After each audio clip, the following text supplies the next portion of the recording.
ವಸತಿ ಶಾಲೆಯ ವಾರ್ಷಿಕ ಸ್ನೇಹ ಸಮ್ಮೇಳ ಹಾಗೂ ಎಸ್ಎಸ್ಎಲ್ಸಿ ಮತ್ತು ದ್ವಿತೀಯ ಪಿಯುಸಿ ವಿದ್ಯಾರ್ಥಿಗಳ ಬೀಳ್ಕೊಡುವ ಸಮಾರಂಭದ ಕುರಿತು ತಮ್ಮ ದಿನಪತ್ರಿಕೆಯಲ್ಲಿ ಪ್ರಕಟಿಸುವ ಕುರಿತು ಮೇಲಿನ ವಿಷಯಕ್ಕೆ ಸಂಬಂಧಿಸಿದಂತೆ 2023 ರಿಂದ 24ನೇ ಸಾಲಿನಲ್ಲಿ ವ್ಯಾಸಂಗ ಮಾಡುತ್ತಿರುವ ಎಸ್ಎಸ್ಎಲ್ಸಿ ಮತ್ತು ದ್ವಿತೀಯ ಪಿಯುಸಿ ವಿದ್ಯಾರ್ಥಿಗಳ ಬೀಳ್ಕೊಡುವ ಸಮಾರಂಭ ಹಾಗೂ ವಾರ್ಷಿಕ ಸ್ನೇಹ ಸಮ್ಮೇಳನವನ್ನು ದಿನಾಂಕ ಫೆಬ್ರವರಿ 9, 2024 ರಂದು ನಮ್ಮ ವಸತಿ ಶಾಲೆಯಲ್ಲಿ ನಡೆಸಲಾಯಿತು.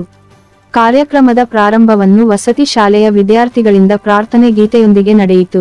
ಸದರಿ ಕಾರ್ಯಕ್ರಮಕ್ಕೆ ಅತಿಥಿಗಳಾಗಿ ಶ್ರೀ ಕರೆಪ್ಪ ಮಾರಾಪುರ ಪ್ರಾಂಶುಪಾಲರು ಪಿಜಿ ಮಲ್ಲಾಪುರ, ಶ್ರೀ ಮಹಾದೇವ ಹೊಸಮನಿ ಪ್ರಾಂಶುಪಾಲರು ಹಿರೇನಂದಿ, ಶ್ರೀ ಮಲ್ಲಿಕಾರ್ಜುನ ಬಿರಾದಾರ ಪ್ರಾಂಶುಪಾಲರು ಹಂಚಿನಾಳ, ಶ್ರೀ ಬಿಜ್ಜರಗಿ ಪ್ರಾಂಶುಪಾಲರು ಗವಾನ, ಶ್ರೀ ಪ್ರತೀಕ ತಾರಳೆ, ಉಪನ್ಯಾಸಕರಾಗಿ ಶ್ರೀ ತುಕಾರಾಮ ಉಂಟಗುಡೆ, ಅಧ್ಯಕ್ಷರು ಸಾಂಸ್ಕೃತಿಕ ಪರಿಷತ್ತು ರಾಯಬಾಗ ಹಾಗೂ ಉಪನ್ಯಾಸಕರು ಆರ್ಡಿಎಸ್ ಪದವಿ ಮಹಾವಿದ್ಯಾಲಯ ಮೂಡಲಗಿ, ವಸತಿ ಶಾಲೆಯ ಪ್ರಾಂಶುಪಾಲರಾದ ಶ್ರೀ ಶ್ರೀಶೈಲ ಠಕ್ಕಣ್ಣವರ ಅಧ್ಯಕ್ಷತೆ ವಹಿಸಿದರು. ಉಪಪ್ರಾಂಶುಪಾಲರಾದ ಶ್ರೀ ರವಿಕಾಂತ ಬೆನಚಮರಡಿ ಇವರು ಪ್ರಾಸ್ತಾವಿಕವಾಗಿ ಮಾತನಾಡಿದರು. ಎಲ್ಲ ಗಣಮಾನ್ಯರಿಗೆ ನಿಲಯಪಾಲಕರಾದ ಶ್ರೀ ಮಹಾಂತೇಶ ಬಡಮಲ್ಲನವರ ಸ್ವಾಗತಿಸಿದರು. ವಾರ್ಷಿಕ ವರದಿಯನ್ನು ಶ್ರೀಮತಿ ಶ್ರೀದೇವಿ ಬಡಕುಂದ್ರಿ ವಿಜ್ಞಾನ ಶಿಕ್ಷಕಿಯರು ಓದಿದರು.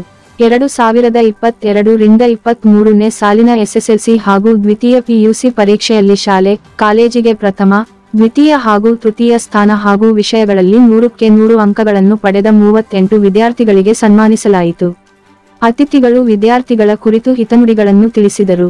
ಅತಿಥಿ ಉಪನ್ಯಾಸಕರಾದ ಶ್ರೀ ತುಕಾರಾಮ ಉಂಟಗುಡೆ ಇವರು ಹಾಡು ಮತ್ತು ಚುಟುಕುಗಳಿಂದ ವಿದ್ಯಾರ್ಥಿಗಳನ್ನು ಹುರಿದುಂಬಿಸಿದರು ಹಾಗೂ ವಸತಿ ಶಾಲೆಯ ಪ್ರಾಂಶುಪಾಲರು ವಿದ್ಯಾರ್ಥಿಗಳ ಉದ್ದೇಶಿಸಿ ಮಾತನಾಡಿದರು.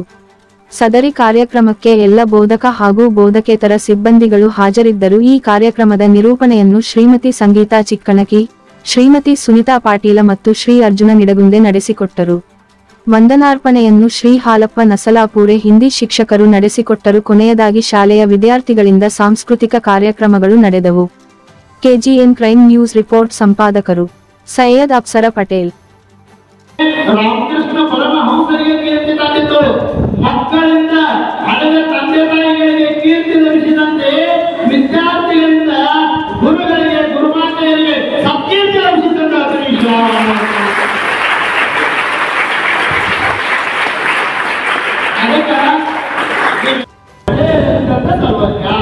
ನೀವು ಯಾರಿಗೂ ಬರಲಿಲ್ಲ ಅನ್ನೋದನ್ನ ಹೇಳಿದ್ರು. ಅಲ್ಲಮ್ಮ ಪ್ರಭು ನಿಮಗೆಲ್ಲ ಗೊತ್ತಿರ್ಬೋದು. 12ನೇ ಶತಮಾನದೊಳಗ ಅನುಭವ ಮಂಟಪದ ಅಧ್ಯಕ್ಷ, ಬೆಳಗಿನ ವಚನಗಳನ್ನು ಬರೀತಕ್ಕಂತ ಅಲ್ಲಮ್ಮ ಪ್ರಭು ಜ್ಞಾನಕ್ಕ ಎಷ್ಟು ಬೆಲೆ ಇದೆ ಅನ್ನೋದು ನಮ್ಮ ವಚನದೊಳಗೆ ಹೇಳ್ತಾನ. ಭೂಮಿ ನಿನ್ನಲ್ಲ ಕೇಳಿಕೆ ನೆಚ್ಕೊಳ್ಳಿ. ನಾವಿವತ್ತ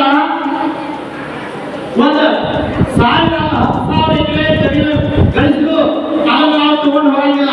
ತಗೊಂಡು ಹೋಗ್ತೀರಾ? ಇಲ್ಲ. ಆಮೇಲೆ ಹೇಗ ನಿನ್ನದಲ್ಲ ಈ ಸಂಪತ್ತು ನಮ್ಮ ಜೊತೆಗೆ ಬರ್ತಿದ್ರ ಬ್ಯಾಂಕ್ಗಳನ್ನ ಡಿಪಾಸಿಟ್ ಇಟ್ಟರು ಅದು ನಮ್ಮ ಜೊತೆಗೆ ಬರಂಗಿಲ್ಲ. ಇವತ್ತು 1000 ಎಕರೆ ಜಮೀನು ಗಳಿಸಿದ್ರು ಅದು ನಮ್ಮ ಜೊತೆಗೆ ಬರಂಗಿಲ್ಲ. ಸುಂದರವಾದ ಹೆಂಡತಿದ್ರು ಅದು ನಮ್ಮ ಜೊತೆಗೆ ಬರಂಗಿಲ್ಲ. ಮಕ್ಕಳು ನಮ್ಮ ಜೊತೆಗೆ ಬರಂಗಿಲ್ಲ. ಆದ್ರೆ ಇವರೆಲ್ಲರಿಗಿಂತಲೂ ಅತಿ ಶ್ರೀಮಂತವಾಗಿರ್ತಕ್ಕಂಥ ಸಂಪತ್ತು ಯಾವುದು ಅನ್ನೋದ ಅದು ಜ್ಞಾನ ಸಂಪತ್ತು ಅನ್ನೋದು ವಚನದಲ್ಲಿ ಹೇಳ್ತಾರೆ. ಬಹುಶಃ ನೀವು ಲಕ್ಷ್ಮಣ ಕೇಳಿ ನೀವು ತಿಳಿದೈತಿ. ಇದಕ್ಕೆ ವಚನ ಹೇಳ್ತಾರೆ ನೋಡು, ಭೂಮಿ ನಿನ್ನದಲ್ಲ, ದೇವರ ಸಂಪತ್ತು ಭೂಮಿ ನಿನ್ನದಲ್ಲ. ಭೂಮಿಯಾಗಿ ಬದಲಾಡಿ ಮಹಾಭಾರತದೊಳಗೆ ಹೌದು ನೋಡಿ, ದುರ್ಯೋಧನ, ಭೀಮ ಎಲ್ಲ ಆ ಮಹಾಭಾರತದಾಗ ಜನಕ್ಕಾಗಿ. ಆಮೇಲೆ ರಾಮಾಯಣದೊಳಗೆ ರಾವಣ ಸೀತಾಮಾತೆಯನ್ನು ಏನ್ ಮಾಡ್ದ? ಅಪಹರಣ ಮಾಡ್ಕೊಂಡು ಖಳನಾಯಕ ಅನ್ಸ್ಕೊಂಡ. ರಾವಣನಂತ ತಪಸ್ವಿ ಯಾರೂ ಇಲ್ಲ. ಆದ್ರೆ ಆ ಒಂದೇ ಒಂದು ಕಾರಣಕ್ಕ ಅವ ಏನ್ ಅನ್ಸ್ಕೊಂಡ? ಖಳನಾಯಕ ಅಲ್ಲ. ಭೂಮಿಗಾಗಿ, ಹೆಣ್ಣಿಗಾಗಿ, ಮಣ್ಣಿಗಾಗಿ ಉಪಯೋಗ ಬದಲಾಯಿಸ್ತಾನೆ. ಆದ್ರೆ ಅಲ್ಲಂಪ್ರಭು ಏನ್ ಹೇಳ್ತಾರೆ? ಯಾವ ಶಾಶ್ವತ ಅಲ್ಲ.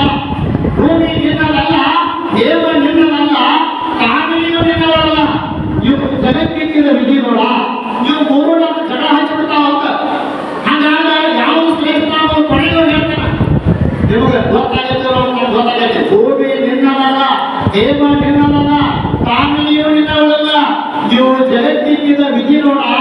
ನಿನ್ನ ಒಳಗೆ ಎಂಬುದು ಜ್ಞಾನದ, ನಿನ್ನ ಒಳಗೆ ಎಂಬುದು ಜ್ಞಾನ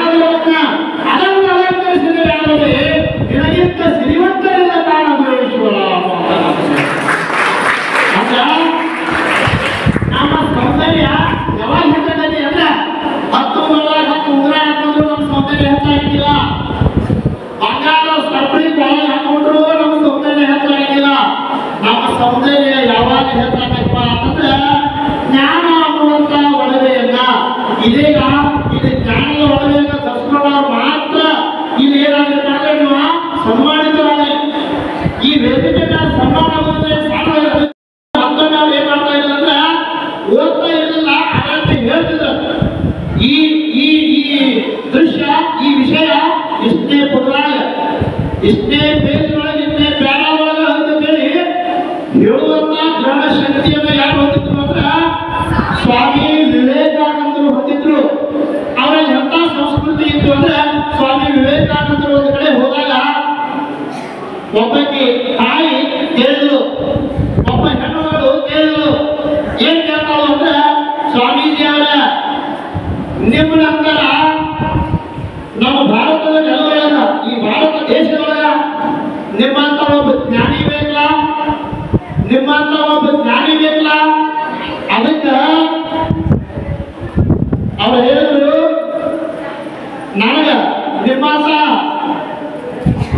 ಮಗುವನ್ನ ಪಡೆಯುವಂತ ಆಸೆ ಆಗಿದೆ ಅಂತ ಹೇಳಿದ ತಾಯಿ. ಆವಾಗ ಸ್ವಾಮಿ ವಿವೇಕಾನಂದ ಏನು ಹೇಳಿದ್ರು ಅಂದ್ರೆ ತಾಯಿ ಒಂದು ಮಗುವಿಗೆ ಜನ್ಮವನ್ನ ಕೊಡಬೇಕಾದ್ರೆ 1000 ಚೋಳು ಕಳೆದ ತ್ರಾಸ ಆಗತ್ವಾ ಗೋಸ್ಕರ ಹೋಗೋದು ಬೇಡ, ನಾನೇ ಮೃಗಾಲಯ ಎತ್ತುಂಟ ಅಂತ ಭಾರತದ ಸ್ವಾಮಿ ವಿವೇಕಾನಂದರು. ಇಂಥ ಒಂದು ಪವಿತ್ರವಾಗಿರ್ತಕ್ಕಂಥ ನೆಲದಲ್ಲಿ ಜನಿಸಿದವರು ನಾವುಗಳು ಒಳ್ಳೆಯ ಸಂಸ್ಕೃತಿಯನ್ನು ಬೆಳೆಸ್ಕೋಬೇಕು, ಒಳ್ಳೆಯ ಶಿಸ್ತನ್ನು ನಾವು ಏನ್ ಮಾಡ್ಬೇಕಪ್ಪ ಅಂದ್ರೆ ಬೆಳೆಸ್ಕೋಬೇಕು. ಆ ಶಿಸ್ತು ಸಂಯಮ ಸಂಸ್ಕೃತಿ ನಮ್ಮಲ್ಲಿ ಬೆಳಿಬೇಕಾದ್ರೆ ನಾವು ಏನ್ ಮಾಡ್ಬೇಕಂದ್ರೆ ಗುರುವಿನ ಬಳಿ ಹೋಗ್ಬೇಕು. ನಾನೇ ಒಂದು ವಚನ ಹೇಳಿದ್ಯಾ, ಅಲ್ಲಿ ಯಾರ್ಯಾರ ಶ್ರೇಷ್ಠ ವ್ಯಕ್ತಿಗಳಲ್ಲ ಅವ್ರ ಹಿಂದೆ ದೊಡ್ಡ ದೊಡ್ಡ ಗುರುಗಳು ಹೌದಾ. ಸ್ವಾಮಿ ವಿವೇಕಾನಂದರ ಹಿಂದೆ ಯಾರಿದ್ರು ಅನ್ಸುತ್ತೆ ಹೊರಗೆ ಕನಕದಾಸರ ಹಿಂದೆ ಯಾರಿದ್ರಪ್ಪ ಅಂದ್ರೆ ವ್ಯಾಸರಾಯ ಇರುತ್ತೆ. ಎಲ್ಲರ ಹಿಂದೆ ಹೋಗಿ ದೊಡ್ಡ ದೊಡ್ಡ ಗುರುಗಳಲ್ಲ. ಈಗ ನೀವು ಇಷ್ಟು ಸಾಧನೆಯನ್ನು ಮಾಡ್ಬೇಕಾದ್ರೆ ನೀವು ಇಟ್ಟಿದ್ರೆ ಎಲ್ಲ ಗುರುಮಾತೆಯರು ಗುರುಗಳದಾರ. ಅದಕ್ಕೆ ತಾವೆಲ್ಲ ತಿಳ್ಕೊಬೇಕು ಮಾತ ಬಹಳ ಅಮೂಲ್ಯವಾಗಿರ್ತಕ್ಕಂಥ ಮಾತು. ಗುರು ಬ್ರಹ್ಮ ಗುರು ವಿಷ್ಣು ಗುರುದೇವೋ ಮಹೇಶ್ವರ. ಬ್ರಹ್ಮ ವಿಷ್ಣು ಮಹೇಶ್ವರರನ್ನ ನಾವು ಮೂರನ್ನು ಮೂರು ದೇವತೆಗಳನ್ನ ಹೇಗೆ ಕಾಣಬಹುದು ಅಂದ್ರೆ ಗುರುಗಳಲ್ಲಿ ಕಾಣಬಹುದು ಅನ್ನುವಂತ ಮಾತು. ಅದಕ್ಕೆ ಕಬೀರದಾಸರು ಅಂದ್ರೆ ದಾಸಪಂಥಗಳು ಕಬೀರದಾಸರು. ಆ ಕಬೀರದಾಸರ ಗುರುಗಳು ಕಬೀರದಾಸರನ್ನ ಕೇಳಿ ಬಹಳ ಚಂದವಾದ ಕೇಳಿ ನಾವು ನೀವು ಆ ಪ್ರಶ್ನೆ ಕೇಳಿದ್ರೆ ನಾವೇನು ಹೇಳ್ತಿದ್ದೀವಿ ಅವ್ರೇನು ಹೇಳಿದ್ರು. ಕಬೀರದಾಸರನ್ನ ಅವರು ಗುರುಗಳು ಕೇಳಿದಂತ ಕಬೀರದಾಸರೇ ದೇವರು ಮತ್ತು ನಿಮ್ಮ ಕಲಿಸಿದ ಗುರುಗಳು ಇಬ್ರು ಎದುರಿಗೆ ಬಂದು ನಿಂತಾಗ ನೀ ಯಾರಿಗೆ ನಮಸ್ಕಾರ ಮಾಡ್ತೀವಿ ಅಂತ ಕೇಳ. ಬಹುಶಃ ನಾವು ನೀವೆಲ್ಲ ಆಗಿದ್ರ ಈ ಬ್ರಹ್ಮಾಂಡವನ್ನ ರಚನೆ ಮಾಡಿರ್ತಕ್ಕಂಥ ಭಗವಂತ ಹೌದಲ್ಲ, ಎಲ್ಲವೂ ಕಾರಣ ಪುರುಷ ಯಾರು ಅಂತ ಶಿವ ದೇವರು. ನಾವು ಮೊದಲು ದೇವರಿಗೆ ನಮಸ್ಕಾರ ಮಾಡ್ತೀವಿ ಅಂತ ನಾವು ಹೇಳ್ತಿದ್ವೋ ಏನೋ. ಆಗ ಕಬೀರದಾಸರು ಏನ್ ಹೇಳ್ರಂದ್ರ ಗುರುಗಳಿಗೆ ಇಲ್ಲ ನಾನು ದೇವರಿಗೆ ನಮಸ್ಕಾರ ಮಾಡಂಗಿಲ್ಲ, ಮೊದಲು ನಾನು ಗುರುವಿಗೆ ನಮಸ್ಕಾರ ಮಾಡ್ತೀನಿ ಅಂತ ಅಂದುಕೊಂಡೆ. ಅವಾಗ ಆ ಗುರುಗಳ ಕಬೀರದಾಸರನ್ನ ಕೇಳಿದ್ರೆ ಕಾಲಪ್ಪ ವಿದ್ಯೆ ಕಲಿಸಿದ ಗುರುವಿನಲ್ಲಿ ಇರಲಾರಂತ ಆ ದೇವರನ್ನೆಲ್ಲ ಸೃಷ್ಟಿ ಮಾಡಿರ್ತಕ್ಕಂಥ ಬ್ರಹ್ಮಾಂಡವನ್ನ ಸೃಷ್ಟಿ ಮಾಡಿರ್ತಕ್ಕಂಥ ಆ ದೇವರಲ್ಲಿ ಇರಲಾರಂತ ಶಕ್ತಿ ಈ ಗುರುವಿನಲ್ಲಿ ಏನೋ ಕೇಳುತ್ತೆ.